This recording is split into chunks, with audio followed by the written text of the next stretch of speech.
Ohio State just keeps on rolling, and we've got other recruiting news, decommitments, transfer portal. Dylan Edwards, let's talk college football. Locked On presents The Portal, the daily podcast covering college football recruiting and everything NIL. Part of the Locked On Podcast Network. Your team every day. To the Portal Podcast, where you get your daily recruiting, NIL, and transfer portal scoop. I'm your host, Brian Smith, longtime college football recruiting analyst. Thank you for making the Portal Podcast a part of your day each and every day, right here on the number one sports broadcasting network in the country. The Portal Podcast is a part of the Locked On Network, and we're so broad, NBA, NHL, anything you could imagine. We are number one, and we appreciate you stopping in to check out everything. First off today, Ohio State. That team just seems to consistently add to the recruiting class. We're going to talk about that. They got another defensive lineman. We're going to get into Miami possibly getting 2 recruits this week. We're also going to talk about the transfer portal. We're going to end with that. Dylan Edwards is going to be in the portal. What does that mean? How does it influence so many people around the country? Because once one player like that gets in, a lot of other people that are, they're probably going to make a notice of what's happened, and they're going to get into there's several guys I know firsthand. They're on that edge. It's just a matter of when they announce. We're going to talk about the transfer portal a lot more today, right here on the Portal Podcast. But first, Ohio State and the commitments in general, Iowa, Minnesota, several other schools. I want to run through it. Then I'm going to talk about the Buckeyes and why their class is impressive and why it's important to recruit defensive line the way they are. So, number one here, Emmanuel Ruffin. He's out of Bessemer City in Alabama. It's in Bessemer, Alabama, not that far from Mobile. Big body guy. It's another D tackle. They had, depending on how you want to rank it, 4 different defensive linemen that can play on the interior in some capacity in this class.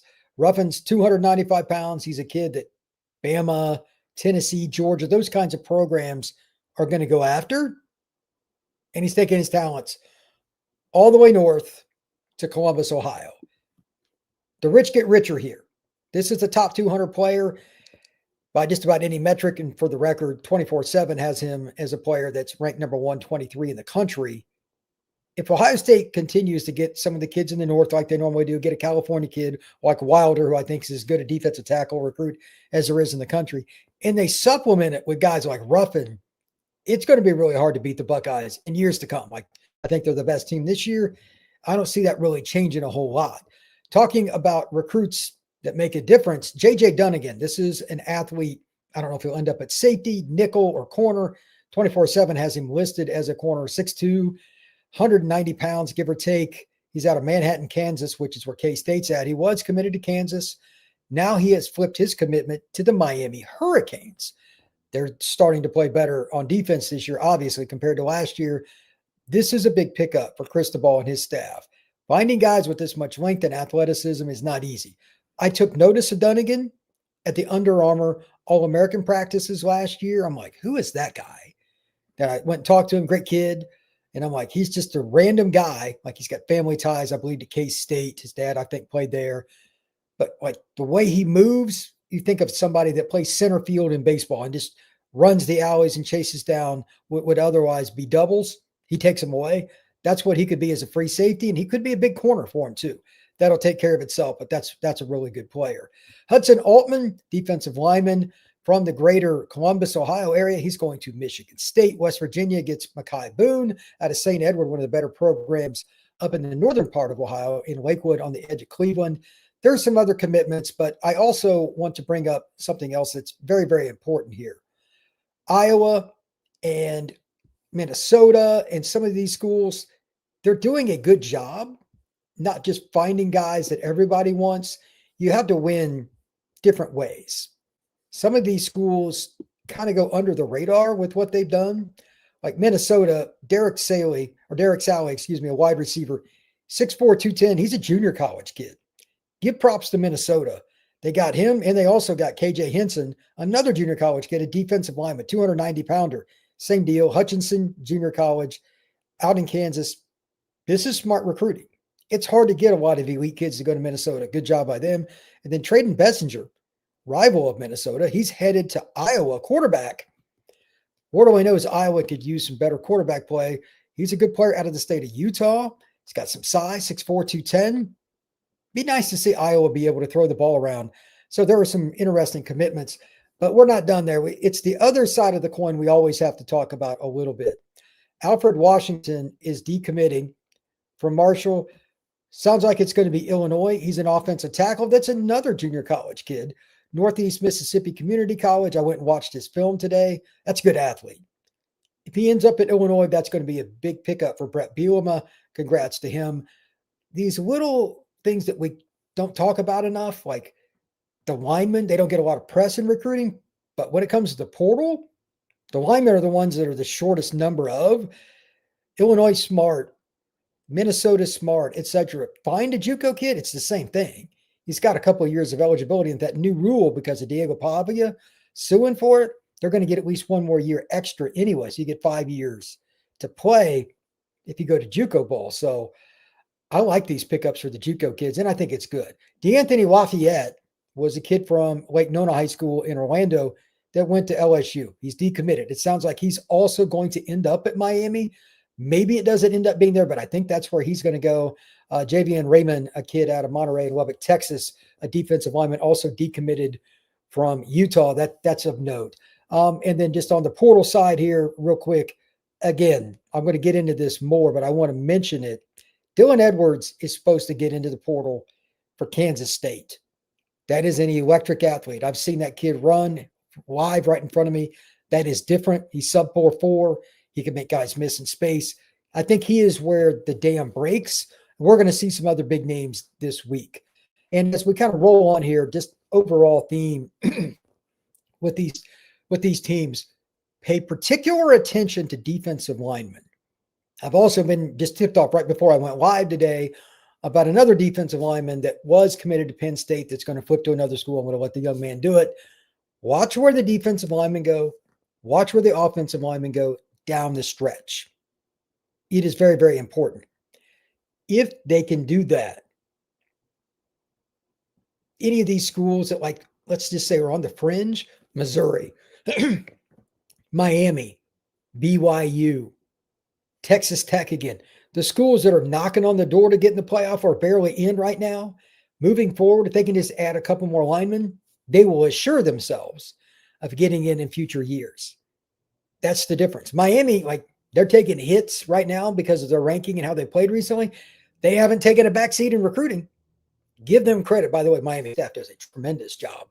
I think they're a school to watch down the stretch. December 3rd is National Signing Day. Do not be surprised if Miami ends up in that top 5 to 8 range because they're plowing through. That's how you win in the long game. You have to do that. So when we come back, we're going to talk a little bit more about the decommitments, the commitments, all the things that are going on. That is next here on the Portal Podcast. Today's show is brought to you by Wayfair. The holiday season is right around the corner, and that means it's time to get your home ready, whether you need more seating for guests, cozy new linens, or fun serveware for hosting all those holiday affairs. Wayfair's Black Friday sale is here to help you make more out of your space and make it shine. And what's the best part? You don't even have to wait until Black Friday. You can get out up front up. You don't have to go out in all those crowds. Wayfair's Black Friday sale is all month long, and on certain items, it's up to 70% off. Everything from sofas to spatulas. So if you need coasters, if you need pillows, if you need a rug, if you need something at all to help decorate your home, check out Wayfair. Don't miss out on the early Black Friday deals. Again, you don't have to go out in those crowds. Head to wayfair.com and shop Wayfair's Black Friday sale up to 70% off. Wayfair.com. The sale will be done on the December 7th date. Thank you once again for making the Portal Podcast a part of your day each and every day right here on the Locked On Podcast Network. I am Brian Smith, longtime college football recruiting analyst. The portal is starting to get rolling, and I want to talk about that in addition to the high school ranks. There's a really key part that we're getting ready to talk about. I intentionally brought up watch the linemen in the last part of the show as we get closer to signing day. 100%, that is true. But are there going to be any teams that don't go all in on recruiting, save some of their NIL, and then They take that money. There's only one portal window. I want to say this on every show. January the 2nd through January 16th. Do you use your money accordingly and spend there? Because you have no ability to have another window open. Now, you can still sign kids after spring ball, but there won't be much left. It'll be slim pickings. Are you going to make all your push in with your chips at the table in January? If you don't go all in this last week or so, that really get some kids scheduled for visits and then sign them December 3rd, trying to add anybody, flip them, you're guessing a little bit with the portal. We're going to find out who's good at evaluating their own roster first. Got to assess your needs.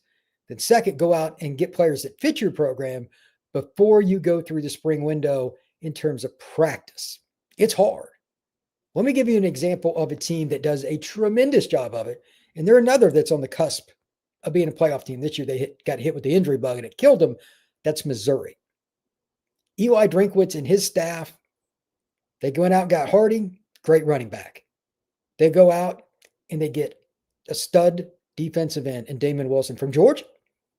They said, come on down. Georgia didn't want to pay him. Missouri did. He's a great player. I think he will be done after this year, going to head the NFL. They've got several guys in their secondary Catalan. They've got guys at receiver. They don't miss much. I don't know what their magic elixir is, but any team that's on that cusp, if you can do those things, you have a chance to make the playoff. Unfortunately for Missouri, they didn't have one quarterback injury. They've had two, and now they're down to a true freshman. That doesn't usually work in any league, let alone the SEC. They need a little better luck. But teams that try to win in the portal, there are a lot. Very few do as well as Missouri. They're going to be a case study for me over the next several months as we get closer to spring ball. And they didn't go all in on recruiting. I thought it was a little off. I was a little concerned about them this offseason because they invested more in the portal. Most teams don't do well to do that. Ole Miss is kind of the one in particular. I'm like, I trust Kiffin with the portal. He's fine. But I wasn't sure about anybody else. Missouri is now in that category too. Is there going to be anybody else? Will there be any team that figures it out the way that Missouri did and the way that Ole Miss traditionally does? Now you can say, oh, Brian, what about Texas Tech? You can include them too, but they really spent, like they overspent for players and they kind of bought the rush. So I don't know how you grade that, but I will give the Red Raiders credit in the following category. They got kids there and they got them to buy in. It's one thing to get the players.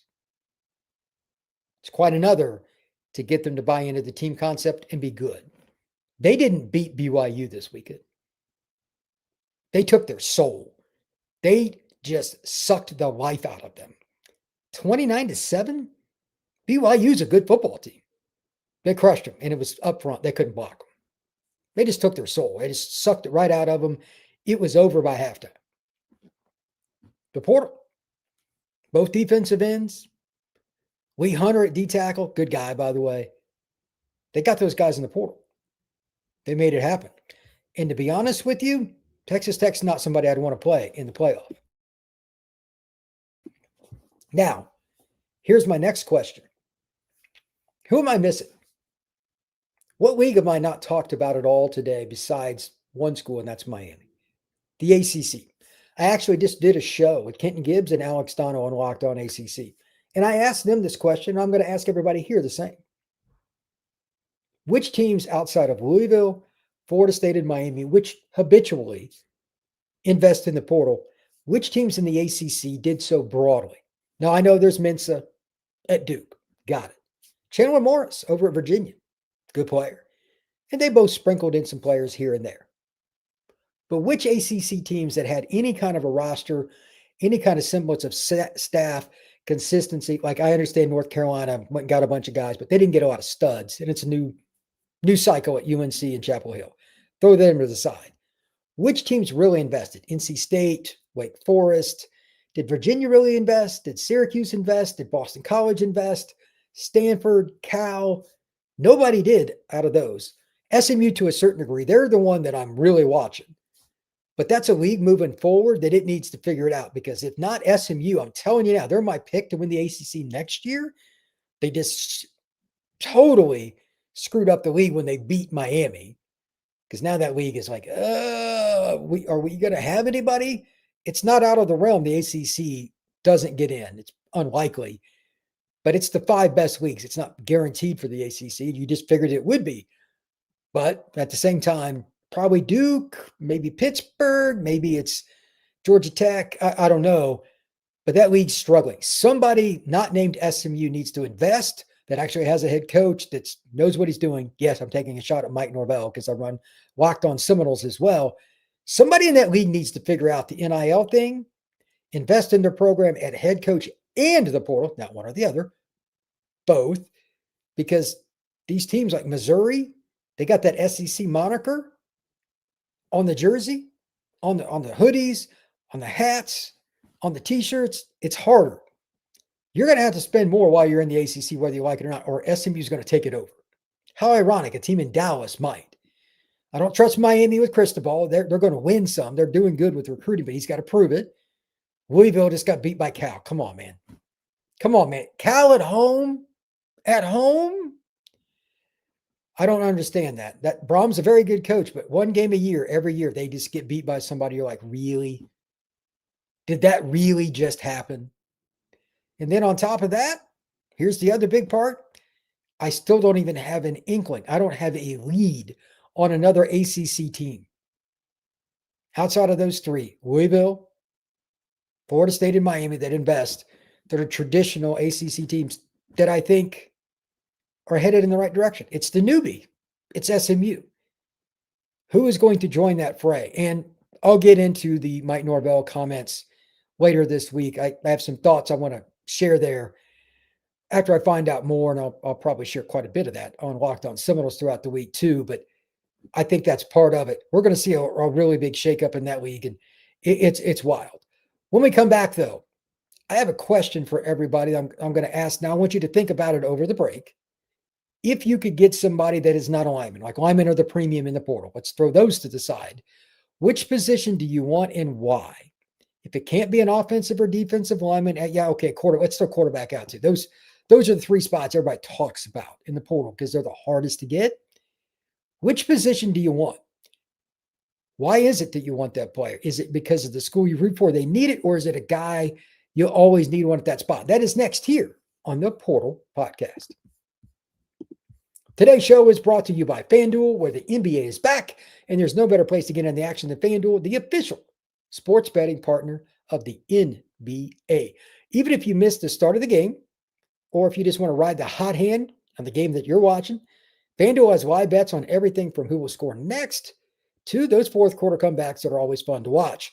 Plus, you can even combine your live bets into a same game parlay for a bit bigger shot at some serious cash. It keeps every game exciting, especially when your team's making a run late in the game in the fourth quarter. Right now, FanDuel is giving new customers $300 in bonus bets if you win your first $5 bet. All you got to do is head over to FanDuel.com, play your game with FanDuel, the official sports betting partner of the NBA. So what position would you go with? No quarterback, no O-line, no D-line. If you could only take one spot in your team, whatever school you root for, I don't care which one it is. It could be USC, it could be Michigan, it could be Tennessee, it could be anybody. What spot is it and why?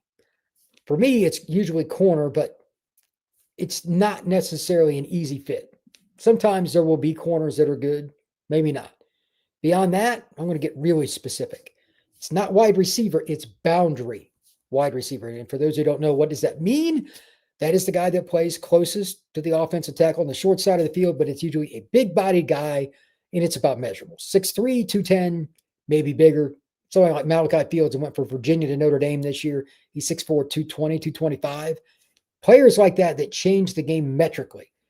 Do we have somebody to guard that? How many 6'2 plus guys weigh 210 or more in college football play corner? 2 maybe?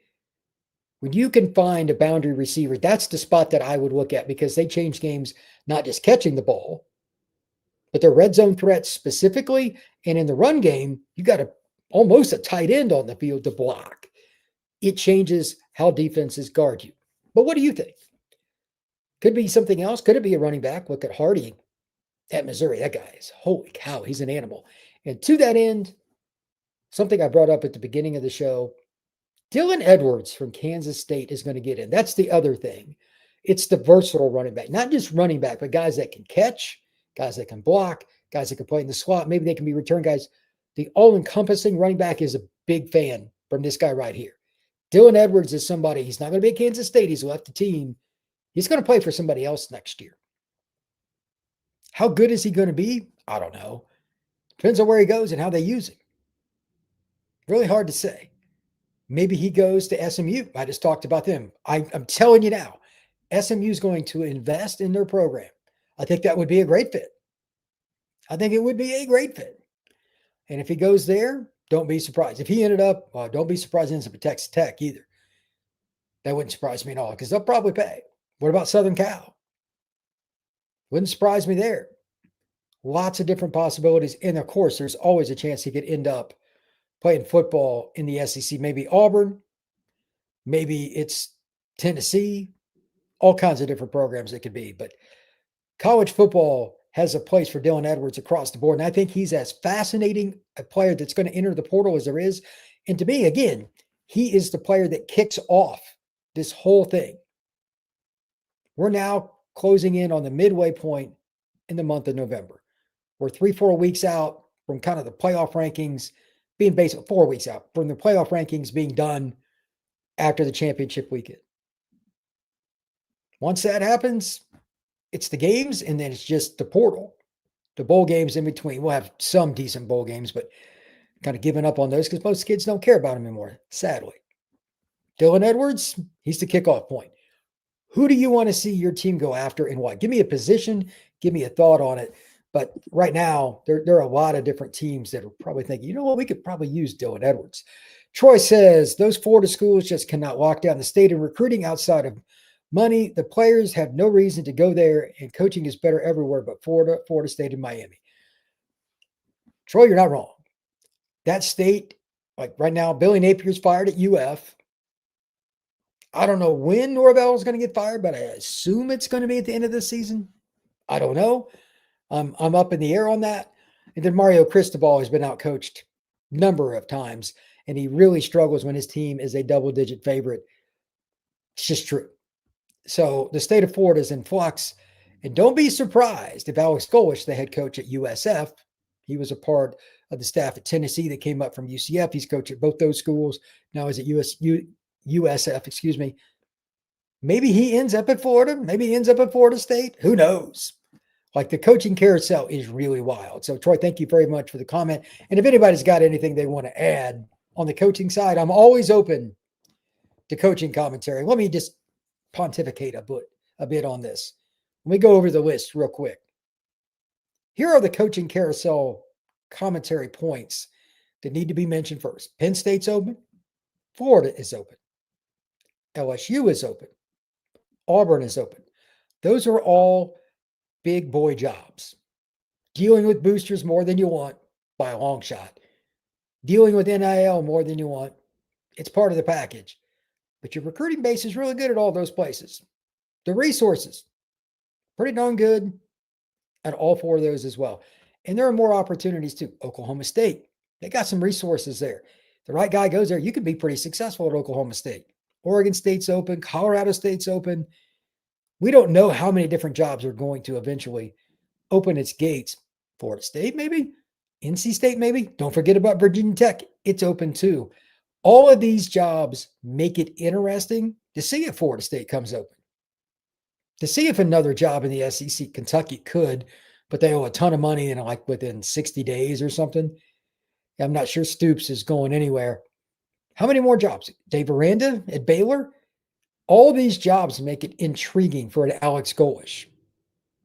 John Sumrall over at Tulane. Don't forget about the rebound now. What about a certain guy that was just in Happy Valley that got canned after being ranked in the top 2 in the country? 2.5 weeks later, he was fired. Like James Franklin was sitting on top of the world and he was unemployed. College football is wacky, which makes the portal. It makes recruiting. It makes NIL even wackier too. College football is truly, truly bizarre. So we'll see how it goes over the next couple of weeks. But the firings, they absolutely impact the transfer portal because kids pick coaches far more often than they pick schools. I say that all the time right here on the Portal Podcast, as well as Locked On Seminoles, the other show I run, and it's always going to be true. Here's another comment for Troy. Which job do you think is the best for early success? That's a great question. Well, I like Grunkmeyer quite a bit at Penn State, but I don't know who's going to stay there. I don't know their roster quite as well, but they've recruited defense pretty good. They hire the right coach. That's 8-4 minimum first year. Florida depends on DJ. Let's look at it this way. I would take Penn State year one over Florida just because DJ Lagway is just a turnover machine right now. He's not seeing the field very well. No, it can't just be called a sophomore slump. That makes me a little leery. So I'll put them at the bottom for year one, but long-term, the Florida job is tremendous. Auburn, let's talk about that for a second. If Deuce Knight stays, he's the true freshman quarterback. That's a tremendous job. You got Cam Coleman there. Singleton, I think, will be back. Maybe he's not, but we'll see. The receiver, Malcolm Simmons, Jeremiah Cobb.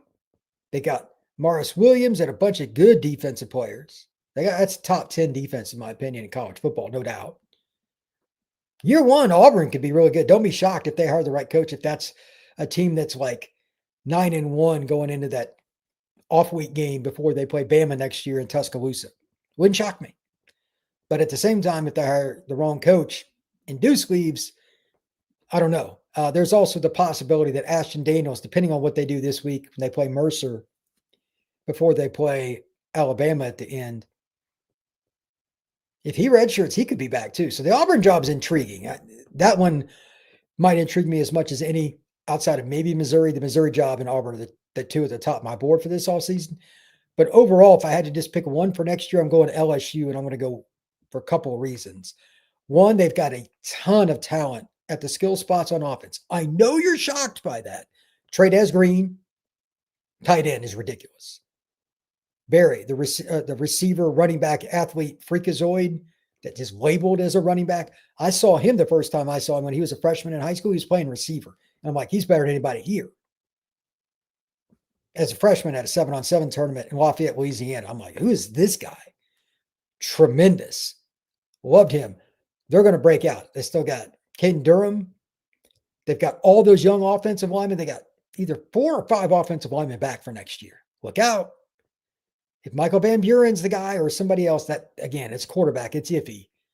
But if quarterback's just above average, if they got a Jag plus, that's a 9-win team just right off the bat. Then it gets down to fine-tuning on defense. They got DJ Pickett. He's another one of the guys I've known since 8th grade. Dude, they have a Dominic McKinley young man on the defensive line, though. He's got to take that next step. He was a second-year player this year. He needs to take that next step next year. And that maybe they get a portal guy or two, front seven. They're going to lose some good guys.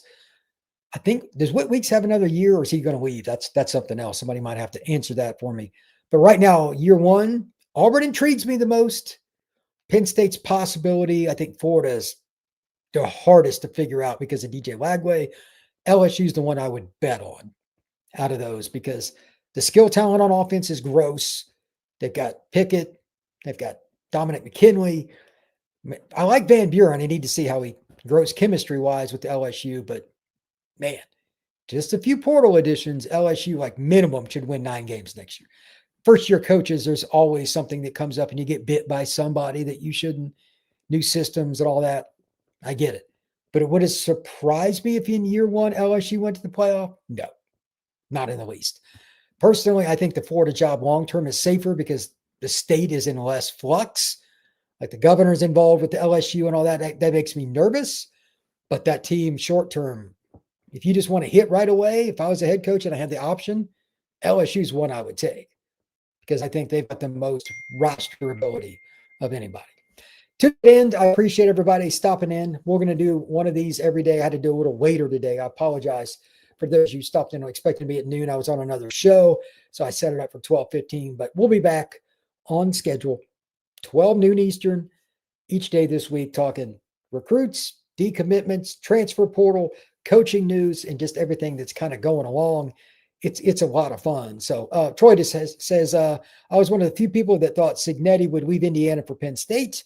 The way he recruits the portal and the way he also recruits top 10 classes, that would have been monstrous. Yeah, if Cignetti went to Penn State, they'd have turned that around pretty quick. That guy can coach, 100%. Very well done. Troy, stop back in, man, anytime. Love to have you here on the show. Thank you to everybody that stopped in. We will see you again soon right here on the Portal Podcast.